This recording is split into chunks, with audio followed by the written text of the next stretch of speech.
ஓம் விக்னேஸ்வரா போற்றி, ஓம் நவக்கிரக அருளை போற்றி. கன்னிராசி நேயர்களுக்கு வணக்கம். கன்னிராசி காலபுருஷ சக்கரத்தின் 6ஆம் இடம், வித்யாகாரன் புதனின் ஆட்சி மூலத்துறையோன உச்ச வீடு. கன்னிராசிக்கு இந்த வீடியோ பதிவில் தமிழ் புத்தாண்டு பலன்களை பார்க்க போகிறோம். குரோதி வருடம் தமிழ் புத்தாண்டு எப்படி இருக்குன்னு பார்ப்போம். குரோதி வருடம் தமிழ் வருடத்திலே 38வது வருடமாக வருது. மொத்த தமிழ் வருடங்கள் 60. அதில் குரோதி வருடம் 38வது வருடமாக வருது. தமிழ் புத்தாண்டுங்கிறது என்னென்னா சூரியனை மையப்படுத்தி நடக்கிற ஒரு நிகழ்வு. சூரியன் மேசத்தில் உச்சமடைகிறாரு. கிரகங்களே தலைவன் நவக்கிரக நாயகன் சூரியன் தான். அதுபோல் இந்த பிரபஞ்சத்துக்கு ஒளியை கொடுக்குறவர் சூரியன் தான். சூரியன் கிட்ட இருந்தால் எல்லா கிரகங்களுமே ஒளியை வாங்குது. அதன் அடிப்படையில் சூரியன் உச்சமாகிற சித்திரை 1 மேசத்தில் உச்சமாகிற நன்னாள் தான் தமிழ் புத்தாண்டு. சரி நேயர்களே, அன்றைக்கி தான் பஞ்சாங்கம் படிக்கிறது, வாசிக்கிறது, மற்ற முக்கியமான காரியங்கள்லாம் பண்ணுவாங்க. சித்திரை 1 தமிழில் சித்திரை விசு அப்படிம்பாங்க. விசுன்னு அப்படி சொல்கிற வழக்கமும் உண்டு. ஓகே, 14/4/2024 ஞாயிற்றுக்கிழமை வருது. ஸோ சூரியனுக்கு உரிய நாளில் தான் வருது. மிதுன ராசியில் உதயமாகுது. திருவாதிரை நட்சத்திரம். சூரிய உதயம் 6 நாளைக்கு 6 மணி 4 நிமிஷத்துக்கு மீன லக்கணத்தில் உதயமாகுது. மீன லக்கணம் மிதுன ராசி திருவாதிரை நட்சத்திரத்தில் உதயமாகுது. தமிழ் புத்தாண்டு ஒரு ராசிக்கு 7ஆம் இடத்துல உதயமாகுது. 7ஆம் இடத்துல லக்கண ரீதியாக உதயமாகுது. ராசி உங்கள் ராசிக்கு 10ஆம் இடம். நல்ல அமைப்பு தாங்க. உங்கள் ராசிக்கு 2 கேந்திரம் சம்மந்தப்பட்டு வருது. நல்லா இருக்கும். ஒரு விஷ்ணு சாணம், ரெண்டுமே விஷ்ணு சாணம் தான். நல்ல அமைப்பு தான். 7 10ஆம் இடம் கேந்திரத்தில் வர்றதுனால நல்லா இருப்பீங்க. கொஞ்சம் கம்ஃபர்டபுளாக இருப்பீங்க எதுலையுமே. சரியா? நல்லா ஒரு வட்டம் போட்டு வாழ்கிறதுக்கு வசதியான வாழ்க்கையை கொடுக்கும் உங்களுக்கு. அருமையான அமைப்பு. புத்தாண்டு முதல் சிறப்பு வரைக்கும் ரெக்க கட்டி பரப்பீர்கள். சரி நேயர்களே, புத்தாண்டு அன்றைக்கி கிரகங்கள் எப்படி இருக்குன்னு நான் சொல்கிறேன். அந்த கிரகத்தின் அடிப்படையிலே பலன்களை சொல்லிடுவேன். கடைசியில் பொது பலன்களை சொல்கிறேன். ஏன்னா பலன்கள் கிரகங்களை மையப்படுத்தி சொல்கிறது தான். அந்தந்த கிரகங்கள் ஆதிபத்திய விசேஷங்கள், காரகத்துவங்கள். புத்தாண்டு பிறக்கும்போது அந்த கிரகங்கள் எப்படி இருக்கோ அதுக்கேற்ற மாதிரி தான் சம்மந்தப்பட்ட ராசிகளுக்கு பலன் இருக்கும். இப்போ ஒரு குழந்தை பிறக்கிற மாதிரி தான். ஒரு குழந்தை பிறக்கும்போது ஜனிக்கும்போது ஜாதக கட்டம்னா என்ன, அந்த குழந்தை பிறக்கும்போது கிரக அமைப்பு எப்படி இருக்கோ அதை எடுத்து சொல்கிறது தான் ஜாதகம். கட்டம் போட்டு சொல்கிறது. அது மாதிரி தான் புத்தாண்டு பிறக்கும்போது கன்னிராசி கிரக நிலைகள் எப்படி இருக்குது. ராசிக்கு 7ஆம் இடத்துல மீன லக்கணத்தில் புதன் இருக்கிறாரு. உங்கள் ராசிநாதன் இருக்கிறாரு. நீச வக்கரத்தில் இருக்கிறாரு. உச்சத்துக்கு சமம். ஸோ 7ஆம் இடத்துல புதன் உச்சமாக இருந்து ராசியை பார்க்கறதுனால புத்திசாலித்தனமாக இருப்பீங்க, அறிவுபூர்வமாக இருப்பீங்க, ஆக்கப்பூர்வமாக இருப்பீங்க. எந்த ஒரு காரியத்தையும் நயமாக பதமாக யோசித்து நல்லபடியாக செய்வீங்க. 14/4/2025 வரைக்கும் இந்த பலன்கள் இருக்கும். சரியா நேரில் ஓராண்டு காலத்துக்கு. ஓராண்டுக்கும் அப்படியே சார் இருக்குமா அப்படின்னா அப்படி இருக்காது. கொஞ்சம் ரிவைஸ் ஆகத்தான் செய்யும். 12 மாத பலன்களை ஒரு நாளில் சொல்ல முடியாது. நான் ஒரு தொகுப்பாக தான் சொல்கிறேன். அப்பப்போ இடையில கொஞ்சம் ரிவைஸ் பண்ணுவேன். அதை புதுப்பிப்பேன். சரியா? அப்படி தான் பலன்கள் சொல்ல முடியும். 12 மாதத்துக்கும் இப்படி தான் கிரகங்கள் இருக்குன்னு யாராலும் சொல்ல முடியாது. எந்த ஒரு ஜோதிடரும் சரி, யூடியூப் சேனலும் சரி, வீடியோலும் சரி, எதுலனாலும் யார் சொன்னாலுமே அது ஒரு பொது பலன்கள் தான். பலன்கள் மாறக்கூடியதான். வருடக்கோள்களும் மாறக்கூடியதான். இப்போ 9 கிரகங்களில் 4 கிரகங்கள் வருடக்கோள்கள். குரு, சனி, ராகு, கேதுகள். இதில் குரு பயிற்சி ஆறாரு. இந்த வருடம் தமிழ் புத்தாண்டில் மே 2ஆம் தேதி பயிற்சி ஆறாரு. சனி, ராகு, கேதுகள் பயிற்சி ஆகலை. சனி பகவான் கடைசியில் பயிற்சி ஆறாரு. மார்ச் 25 கிட்டத்தட்ட புத்தாண்டுக்கு கடைசியில் பயிற்சி ஆறாரு. ஸோ அவரையும் நம்ம இந்த வருடம் எடுக்க முடியாது. ராகு கேதுகள் பயிற்சி ஆகலை. அதனால் குரு மட்டும்தான் பயிற்சி ஆகிறாரு. குரு பயிற்சியும் கன்னிராசிக்கு சாதகமாக தான் இருக்குது. எதுக்கு சொல்ல வரேன்னா, இந்த வருடக்கோள்கள் பயிற்சி ஆனாலுமே அவங்களுடைய பலன்களும் வருடம் முழுக்க ஈவனாக ஒரே மாதிரி இருக்கிறது கிடையாது. ஏன்னா அவங்க சார்ந்த வீட்டுடைய ராசிநாதன் அந்த பாதசார அமைப்புகள் மாறும்போது பலன்களும் கொஞ்சம் மாறும். அப்பப்போ பலன்கள் மாறிக்கிட்டே இருக்கும். மாறிக்கிட்டே இருக்கிற ஒன்றுக்கு பேர் தான் பலன்கள். அதனால் பலன்கள் இப்படி தான் அப்படின்னு சொல்கிறது ஒரு பொதுவாக சொல்கிறது தான். போதி ஜோதிடத்தில் நான் அப்பப்போ வீடியோ போடுவேன். அது ஏற்ற மாதிரி நீங்கள் பாருங்கள். சரியா நேயர்களே, நம்ம கன்னிராசிக்கு நிறைய வீடியோ போடுறேன். அதுபோக தினசரி பலன்கள் போடுறேன். கோடீஸ்வர யோகம், குரு பலன் போடுறேன். அதையும் பாருங்கள். அன்றைய பொழுதுக்கு உங்கள் ராசியில் உள்ள நட்சத்திரங்களுக்கு யோகம் எப்படி இருக்குன்னு அது சொல்லும். ஓகே, இப்போ ராசிநாதன் நீச வக்கரத்தில் இருக்கிறதுனால நல்ல அமைப்பு தான். உச்சம் அடைஞ்ச மாதிரி தான். 1/10 கூட உச்சம் அடைஞ்சு இருக்கிறதுனால நீங்கள் நல்லா இருப்பீங்க. நல்ல ஒரு உச்சம் தொடுவீங்க. நல்ல ஒரு எனர்ஜெட்டிக்காக இருப்பீங்க. அறிவுபூர்வமாக ஆக்கப்பூர்வமாக இருப்பீங்க. புத்திசாலித்தனமாக இருப்பீங்க. கலைநயம் மிக்கவர்களாக இருப்பீங்க. கண்ணியவானாக இருப்பீங்க. படிக்கிற மாணவர்களுக்கு நல்ல ஒரு ஏற்றம் இருக்கும். திருமண வரன் பார்க்குறவங்களும் நல்லபடியாக திருமண அமைப்பு கைகூடும். கூட்டுத்தொழில், பங்குச்சந்தை, சொந்த பந்த விஷயத்தில் நல்ல ஒரு ஏற்றம் இருக்கும். தொழில் மிகச்சிறப்பாக இருக்கும். 10ஆம் இடத்துல சந்திரன் வேறு இருக்கிறாரு. ராசிக்கு 11 கோடி 10ஆம் இடத்துல இருக்கிறனால தொழிலில் நல்ல லாபமாக இருக்கும். 4ஆம் இடத்தை பார்க்குறதுனால நல்லா பார்க்குறாரு. சரியா? ஒரு போல் வளர்பிறை சந்திரனை பார்க்கறதுனால தாயாரோட அன்பு இருக்கும். வீடு, மனை, நிலம், தோட்டம், விவசாயம் இதெல்லாம் மிகச்சிறப்பாக இருக்கும். விவசாயம் வந்து நல்லா இருக்குங்க. ஏன்னா விவசாயங்கிறது வந்து ஒரு பெரிய தொழில், வருடக்கணக்கில் பார்க்குற தொழில். ஏன்னா ஒரு நெல்லை வச்சோம்னா 3 மாதம் கழிச்சு அறுவடை பண்ணுவாங்க. ஸோ அதெல்லாம் வந்து நீடித்து பலனை கொடுக்குறது. ஸோ விவசாயம் சார்ந்தவங்களுக்கு மிகச்சிறப்பாக இருக்கும். ஏன்னா விவசாயத்துக்கு உண்டான கிரகமும் யார்? சனி, சுக்கிரன், சந்திரன் இந்த 3 கிரகங்களுமே நல்ல நிலைமையில் தான் இருக்குது. சரியா? நல்ல நிலைமையில் இருக்கிறதுனால கன்னிராசி சேர்ந்த விவசாய வேளாண் குறும்படி மக்களுக்கு நல்லபடியாக இருக்கும். விவசாயத்தில் நல்ல ஒரு லாபம் கிடைக்கும். ஓகே, தாயாரோட அன்பு இருக்கும். தொழில் ரீதியாக நல்ல ஒரு புரட்சி பண்ணுவீங்க. தொழில் ரொம்ப ஒரு ஏற்றமாக இருக்கும். புதன் வந்து மிகச்சிறப்பாக இருக்கிறாரு. சரியா? நேரில் அருமையாக இருக்கும். அதுபோக புதன் சம்மந்தப்பட்ட தொழில்கள் மிகச்சிறப்பாக இருக்கும்.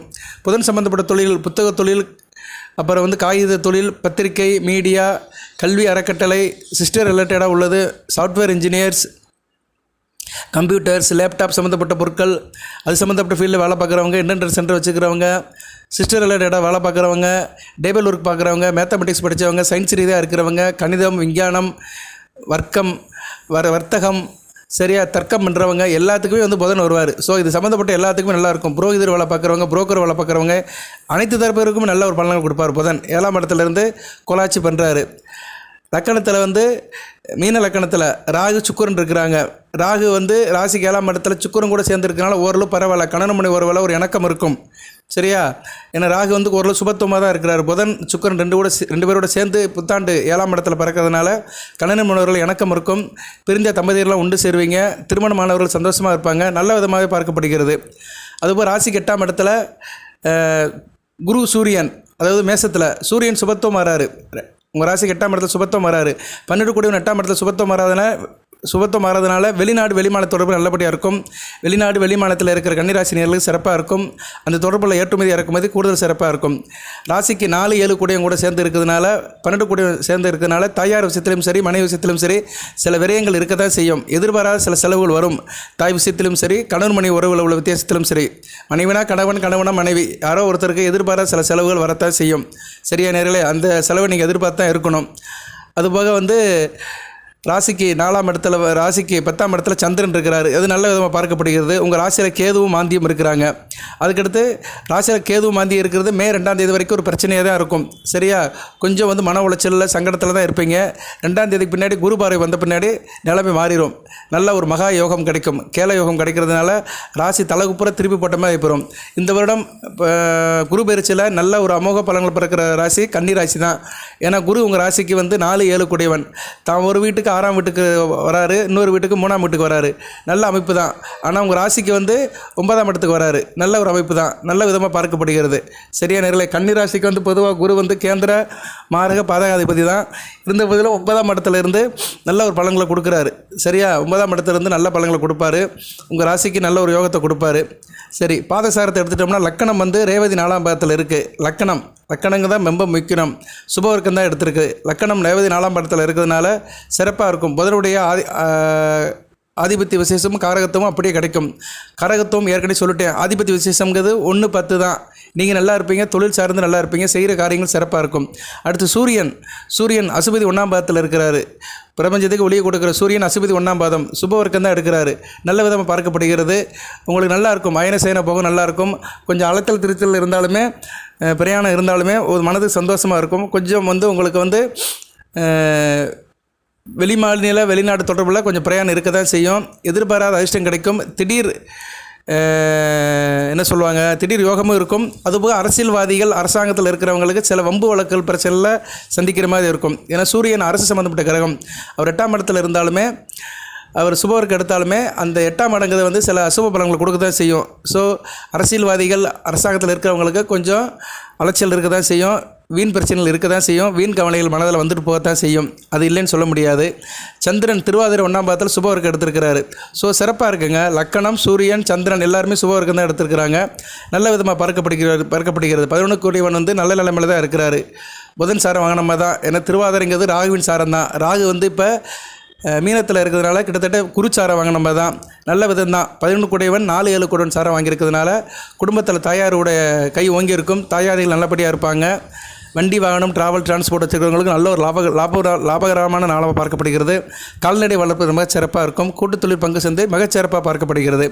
அடுத்து வந்து புதன் நீச வக்கரம் அடைகிறாரு. ரேவதி 4ஆம் மாதம் மிக அருமையாக இருக்குது. புதன் தாங்க சூப்பர் ஸ்டார். இந்த வருடம் புதன் தான் ரொம்ப ஒரு அருமையான அமைப்பில் இருக்கிறார். வருடம் தொடங்கும் போது புதன் நல்ல நிலைமையில் இருக்கிறார். உங்கள் ராசிநாதன் நல்ல நிலைமையில் இருந்து அளப்பரிய பலன்களை இந்த வருடம் முழுக்க கொடுப்பாருங்க. உங்கள் ராசிக்கு 1-10 கூடன் கொடுக்கறதுனால தொழிலில் ஒரு பெரிய புரட்சியே பண்ணுவீங்க. தொழில் முதலீட்டாளர்கள், தொழிலாளர்கள், தொழில் சம்மந்தப்பட்ட இருக்கிறவங்களுக்குலாம் நல்ல ஒரு காலகட்டமாக இருக்கும். தொழிலை நல்லா அபிவிருத்தி பண்ணுவீங்க. எதிர்கால நலன் கருதி தொழிலை வந்து நல்ல ஒரு எக்ஸ்டெண்ட் பண்ணி கொண்டு போகிறதுக்கு நல்ல ஒரு காலகட்டமாக பார்க்கப்படுகிறது. இதுவும் தொழில் இன்வெஸ்ட் பண்ணுறதா இருந்தால் நீங்கள் தாராளமாக பண்ணலாம். கோச்சாரத்தில் நிலைமை நல்லா இருக்குது. ஜனன ஜாதகத்தை செக் பண்ணிவிட்டு, தசாபுத்தி செக் பண்ணிவிட்டு நீங்கள் மேற்கொண்டு காரியத்தை பண்ணுங்கள். அடுத்து வந்து சுக்கிரன் உங்கள் ராசிக்கு ராஜ யோகாதிபதி, 2-9 குடைவன், தன குடும்ப வாக்குஸ்தானாபதி, பாக்கியஸ்தானாபதி.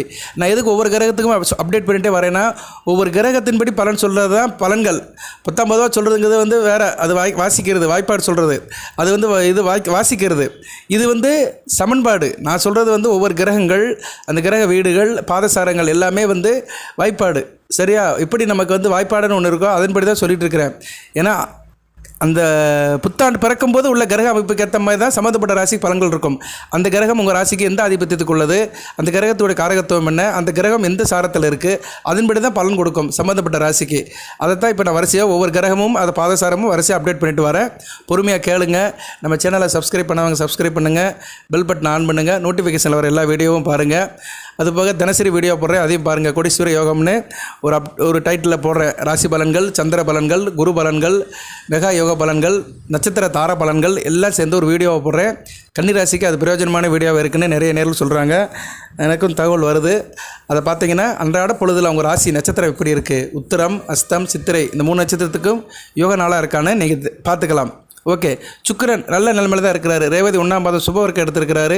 கூடுதல் சிறப்பாக பார்க்கப்படுகிறது. 7ஆம் இடத்துல இருக்கிறதுனால உங்களுக்கு வந்து சிறப்பாகவே இருக்கும். 2-9 இடம் வலுப்பட்டு தான் இருக்குது. சரியா? அதனால் குடும்பத்தில் பணப்பழக்கம் தாராளமாக இருக்கும். தாப்பனாருடைய கை ஓங்கி இருக்கும். தாப்பன் வழி வேலை பார்க்குறவங்க, தாப்பன வழி உறவு முறையில் இருக்கிறவங்களுக்கு நல்ல விதமாக பார்க்கப்படுகிறது. தாப்பன வழி சொத்துக்கள் ஏதோ வம்பு வழக்கு கோர்ட்டில் கேஸ் நடந்தாலும் அது உங்களுக்கு சாதகமாக தீர்ப்பாவையும் தாப்பனால் நல்ல ஒரு பிரயோஜனம் இருக்கும். நீங்களும் ஒரு சிறந்த தாப்பனாக திகழ்வீர்கள். உங்கள் தாப்பனும் நல்லா இருப்பார், நீங்களும் உங்கள் மகனுக்கு தாப்பனாக இருப்பீங்க. சரியா? இருவழி போக்குவரத்து கண்டிப்பாக உண்டு. அடுத்து செவ்வாய் உங்கள் ராசிக்கு ஆகாத கிரகம், சிம்ம சொப்பனமாக இருக்கிறவர், 3-8 கூடியவர். அவர் வந்து உங்கள் ராசிக்கு 6ஆம் இடத்துல குரு சாரம் தான் எடுக்கிறார். பூரட்டாதி 1ஆம் பாதம். பரவாயில்ல, குரு சார் எடுக்கிறது நல்லது தான். ஏன்னா குரு வீட்டில் தான், குரு வந்து செவ்வாய் வீட்டில் தான் இருக்கிறார். ஸோ குரு சாரை செவ்வாய் எடுக்கிறது ஓரளவு மத்தியம பலனை கொடுப்பாரு. இருந்த போதிலும் 4-7 கூடியவன் சாரத்தை எடுக்கிறதுனால, செவ்வாய் எடுக்கிறதுனால நான் ஏற்கனவே சொன்ன மாதிரி தான் தாயார் விஷயத்திலும் மனைவி விஷயத்திலையும் சரி. மனைவினா கணவன், கணவனா மனைவி, அந்த கணவன் மனைவி உறவில் எதிர்பாராத சில பிரச்சனைகள், சிக்கல்கள் வர்றதுக்கு வாய்ப்பு இருக்குது. ஏன்னா ராகு வேறு 7ஆம் இடத்துல இருக்கிறாரு. 7ஆம் இடத்துல ராகு இருக்கிற வரைக்கும் கன்னிராசிக்கு வந்து கணவன் மனைவி உறவில் சில பசங்கள் இருக்கும். இணக்கம் இருக்காது. சில நேரங்களில் சுணக்கம் வரத்தான் செய்யும். இருந்த போதிலும் மே மாதத்துக்கு முன்னாடி நிலைமை மாறும். ஏன்னா 7 கூடியவன் 9ஆம் இடத்துக்கு வருது, ஒரு யோகத்தை கொடுப்பாரு. அந்த சுணக்கத்துலேயும் ஒரு இணக்கமாகி ஒரு பரஸ்பர நிலை இருக்கும். இருந்தாலும் மனதுக்குள்ளே வந்து சில அதிருப்தி நிலவிட்டு தான் இருக்கும். அது வந்து ராகு பயிற்சியாகி போகிற வரைக்கும் அந்த அதிருப்தி இருக்கத்தான் செய்யும் கன்னிராசினியர்களுக்கு. ஏன்னா 7ஆம் இடத்துல அவர் இருக்கக்கூடாது. 7ஆம் இடத்துல ராகு இருந்தாலே ஒரு இதை பண்ணுவார். சரியா? அதனால் செவ்வாயும் வந்து 7 கூடைவன் சாரை எடுக்கிறதுனால கொஞ்சம் கவனமாக இருந்துக்கணும். நண்பர் விஷயத்திலும் கவனமாக இருக்கணும். யார்கிட்ட எதுவும் ஷேர் பண்ணாதீங்க. உங்கள் சொந்த விஷயங்கள், மனதில் உள்ள விஷயங்கள் எதுவுமே ஷேர் பண்ணாதீங்க. நீங்களாகவே இருங்க. பிறருக்காக உங்களை மாற்றிக்காதீங்க. சரியா நேரலே? செவ்வாய் வந்து எப்போ இருந்தாலுமே கன்னிராசிக்கு வந்து பகை உள்ள கிரகம் தான், கவுத்தி விட்டுருவார். சரியா? அதுபோக அவர் ராசிக்கு 6ஆம் இடத்துல சனி கூட சேர்ந்து இருக்கிறதுனால பிள்ளைகள் விஷயத்தில் சில பிரச்சனைகளுக்கு உண்டாக்குவார். குடும்பத்தில் சில குழப்பத்தை உண்டாக்குவார். அதனால் நீங்கள் கொஞ்சம் கவனமாக இருக்க வேண்டும். அடுத்து குரு வந்து நல்ல நிலைமையில் தான் இருக்கிறார். ஒன்றும் பிரச்சனை இல்லை. 7ஆம் இடத்துல பரணி 4ஆம் பாதம் தான் வாங்கியிருக்கிறாரு. சுக்கிரன் சாரம் வாங்கியிருக்குது, சிறப்பு தான். அதுக்கடுத்து அவர் வந்து பயிற்சியாகி உங்கள் ராசிக்கு 9ஆம் இடத்துக்கு போயிட்டாருன்னா நல்ல அமைப்பு தான். ஸோ குரு வந்து நல்ல பலன்களை கொடுப்பாரு. குரு வந்து கோடி பலன்களை கொட்டி கொடுப்பாரு. நல்ல அமைப்பு பார்க்குறாரு. உங்கள் ராசியை பார்க்குறாரு, ராசிக்கு 3ஆம் இடத்தை பார்க்குறாரு, ராசிக்கு 5ஆம் இடத்தை பார்க்குறாரு. தைரிய வீரிய காரியமாக இருப்பீங்க. வெற்றி மேல் வெற்றி கிடைக்கும். குறிப்பாக விவசாயம் பண்ணுறவங்க, விளையாட்டுத்துறையில் இருக்கிறவங்க, ஸ்போர்ட்ஸ் டிபார்ட்மெண்ட்டில் இருக்கிறவங்க, தொழில் எடுத்துட்டோம்னா நிறைய சொல்லலாம். Real estate, building contractor, civil engineers, கட்டடக்கலை, இப்படி சொல்லிகிட்டே போகலாம். உத்தியோகத்தை எடுத்துட்டோம்னா அரசு சம்மந்தப்பட்ட உத்தியோகங்கள் அப்படி சொல்லலாம்.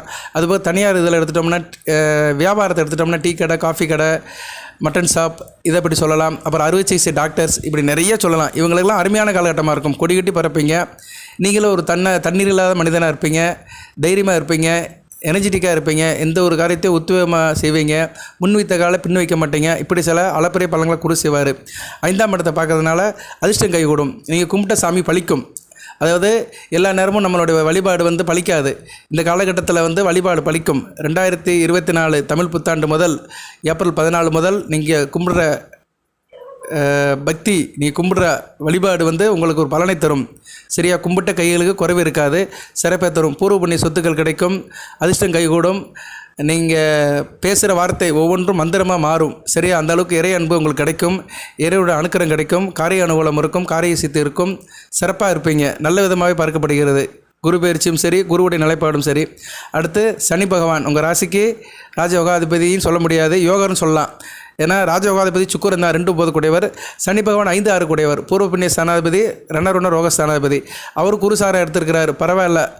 5 6 கூடியவன், 4 7 கூடியவன் சாரை எடுக்கிறதுனால நல்லாயிருக்கும், ஓரளவு பிரச்சனை இல்லை. இருந்த போதிலும் பிள்ளைகள் விஷயத்திலையும் கணவன் மனை உறவிலும் சில பிணக்குகள் இருக்க தான் செய்யும். மருத்துவ செலவுகள் வரும், எதிர்பாராத சில மருத்துவ செலவுகள் வரும். அதை நீங்கள் வந்து சரி பண்ணிக்கோங்க.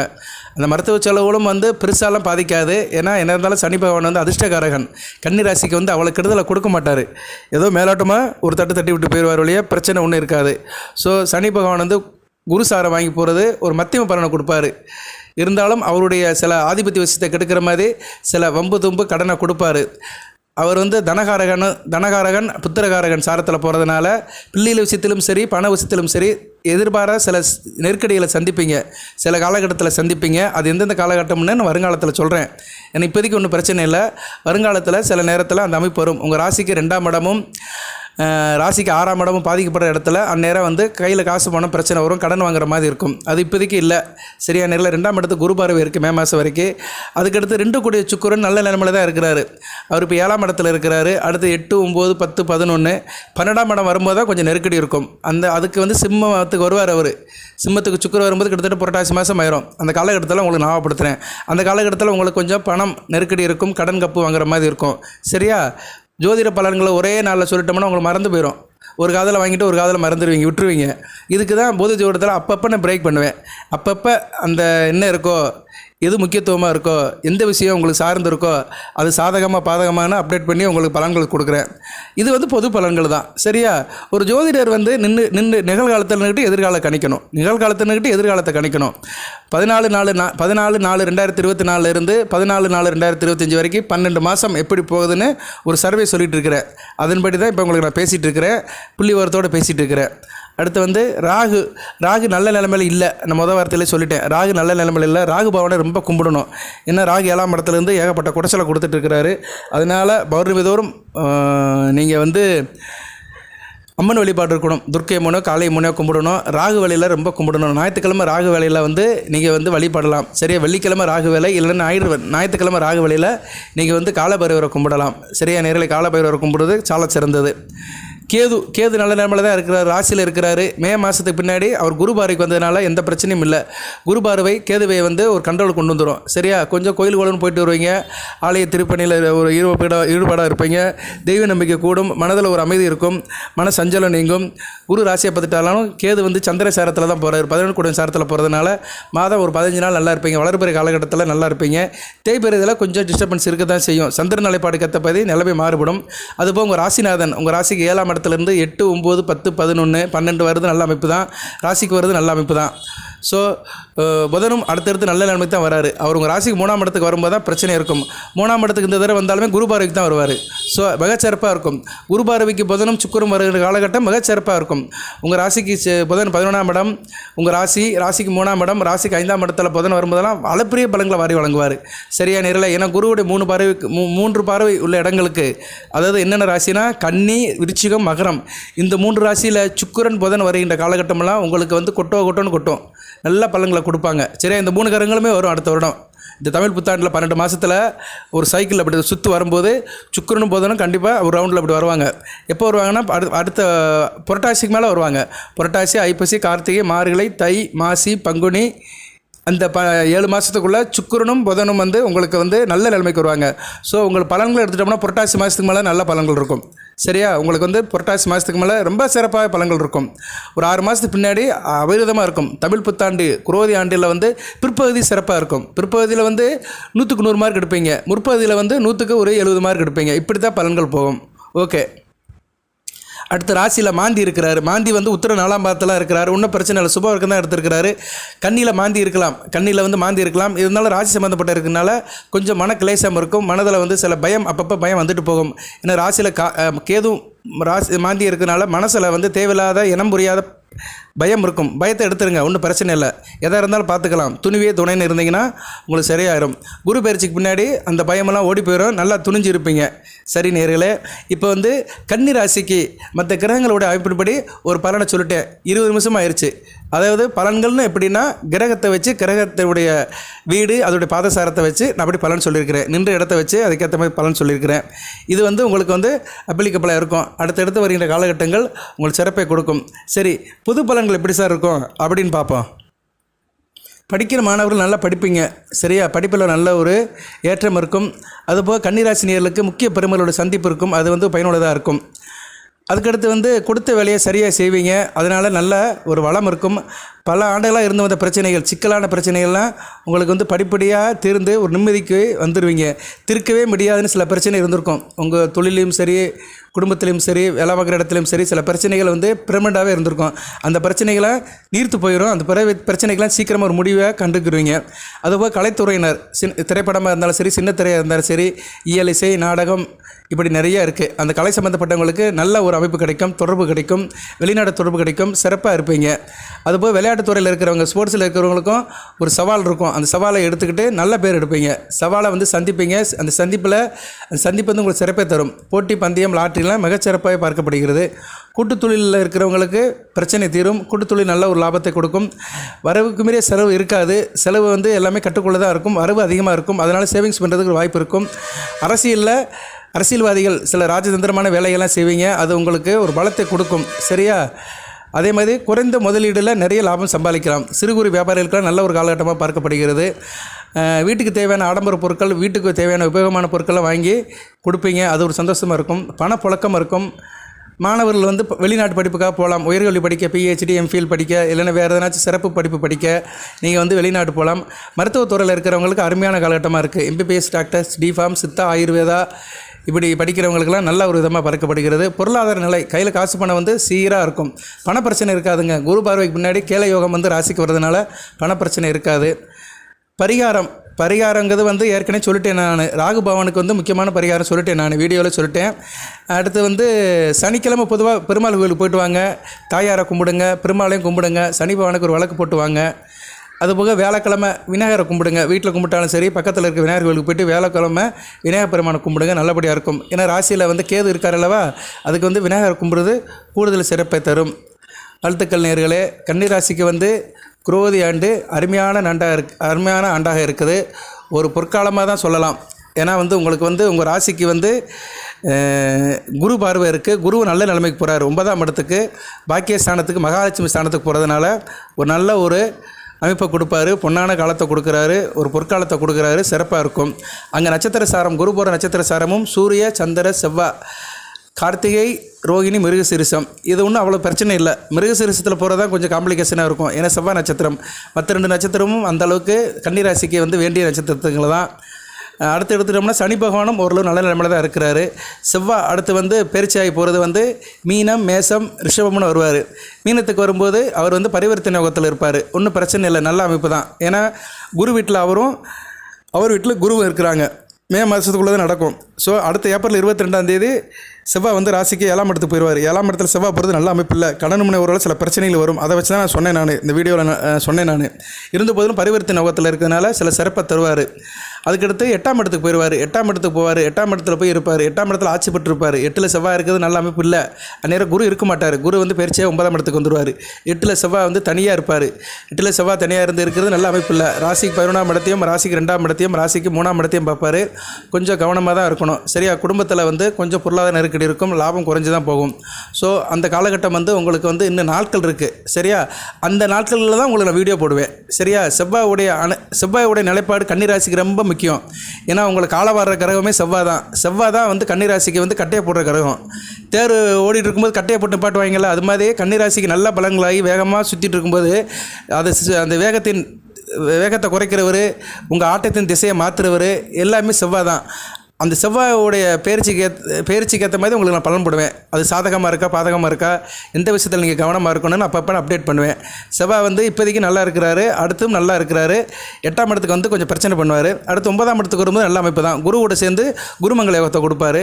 10ஆம் இடத்துக்கு வந்துட்டாருன்னா மிகச்சிறப்பு. சரியா, அதுக்கெல்லாம் நாள் இருக்குது. அக்டோபர் நவம்பர் மாதம் ஆயிரும். அடுத்து 11ஆம் இடத்துக்கு வருவார். இந்த வருடம் எண்ட் ஆயிரும். அது 2024 டிசம்பர் மாதம் தான் அவர் வந்து உங்கள் ராசிக்கு 11ஆம் இடத்துக்கு வருவார். 11ஆம் இடத்துல செவ்வாய் இருக்கலாம். சரியா, அடுத்து 12ஆம் இடத்துக்கு வந்தாலுமே அவர் வந்து சிம்மத்தில் ஓரளவு நல்ல ஸ்தான பலத்தில் தான் இருப்பார். ஒன்றும் பிரச்சனை இல்லை. அதுக்கடுத்து உங்கள் ராசிக்கே வந்துடுவார். சரியா, உங்கள் ராசிக்கு வந்து குரு பார்வைக்கு வருவார். அது சிறப்பு தான். ஸோ இடையில செவ்வாய் வந்து உங்கள் ராசிக்கு 8ஆம் இடத்துல இருக்கிறதா ரொம்ப குருஷியலாக இருக்கும். அந்த காலகட்டத்தில் உங்களுக்கு நான் வீடியோ போடுவேன். சரியா, வீடியோ போட்டு உங்களுக்கு ஹைலைட் பண்ணுவேன், எந்தெந்த விஷயத்தில் கவனமாக இருக்கணும் அப்படின்னு சொல்லுவேன். அதுபோல் 12ஆம் இடத்துல சிம்மத்துக்கு வரும்போது கொஞ்சம் டைட்டாக இருக்கும். இருந்தாலும் சிம்மத்தில் செவ்வாய் வந்து ஓரளவு ஸ்தான பலம் பட்டு நல்ல நிலைமையில் இருப்பார். அந்நேரம் சூரிய நிலைப்பாடுக்கு ஏற்ற மாதிரி பார்த்துக்கணும். சிம்மத்துக்கு வருது ஒரு வகைக்கு நல்லதான். குருக்கு கேந்திரமாக வருவார். ஏன்னா குரு ரிஷபத்துக்கு தான் பிரிச்சாரு. ஸோ குருக்கு கேந்திரமாக வருவதும் நல்லதான். ஓரளவு கெட்ட பலன்களை குறைச்சி நல்ல பலன்களை செய்வார். ஒரு மனிதனாக இருந்து நல்ல மனிதனாக இருந்து சில நல்ல பலன்களை செய்வார். ஓகே நேயர்களே. ஆனால் அந்நேரம் சனிப்பவன் பார்வைக்கு வருவார் செவ்வாய். சனியும் செவ்வாயும் சந்திச்சுக்குருவாங்க, சமசத்துவம் பார்ப்பாங்க. ஓகே, அதுக்கெல்லாம் இந்த நாட்கள் நிறையா இருக்குது. சரியா, ஜோதிடத்தை எப்போயுமே ஒரு அளவோடு திட்டமாக அப்பப்போ சொல்லணும். பள்ளிக்கூடத்து பசங்களுக்கு போஷனாக பாடம் எடுக்கிற மாதிரி தான் அந்தந்த சப்ஜெக்டை அந்தந்த அந்தந்த காலகட்டத்தில் எடுக்கணும். சரியா, ஒரு வருட பலன்களை ஒரு வருட போஷனை வந்து ஒரே நாள் எடுக்க முடியாது. முதல் பருவம் காலாண்டு, அப்புறம் 2ஆம் பருவம் அரையாண்டு, அப்படி ஸ்கூலில் எப்படி பாடம் நடத்தி பரீட்சை வைக்கிறாங்களோ அது மாதிரி தான் கிரக நிலைகளுக்கும் அப்பப்போ பலன்கள் சொல்லணும். சரியா நேயர்களே, மொத்தமாக சொல்கிறது வந்து ஏதோ ஒரு பொது பலனாக தான் இருக்கும். அதை தான் அப்பப்போ பொது ஜோடத்தில் பிரேக் கொடுத்து பலன்கள் சொல்லுவேன். தொடர்ந்து வீடியோ போடுவேன். சரியா நேயர்களே, இது வந்து உங்களுக்கு இந்த தமிழ் புத்தாண்டு குரோதி ஆண்டு எப்படி இருக்கும்னு ஒரு ஓவராக ஒரு சர்வே பண்ணி சொல்லியிருக்கிறேன். அதுபடி நடக்கும். மற்றபடி வேறு ஒன்றும் பிரச்சனை இல்லை. சரியா, அடுத்த சனி பயிற்சி வந்து உங்களுக்கு கண்டகச்சனியாக இருக்கும். சரியா, அடுத்த சனி பயிற்சியிலேருந்து கொஞ்சம் கவனமாக இருக்கணும். அதுக்கடுத்து அஷ்டமச்சனி.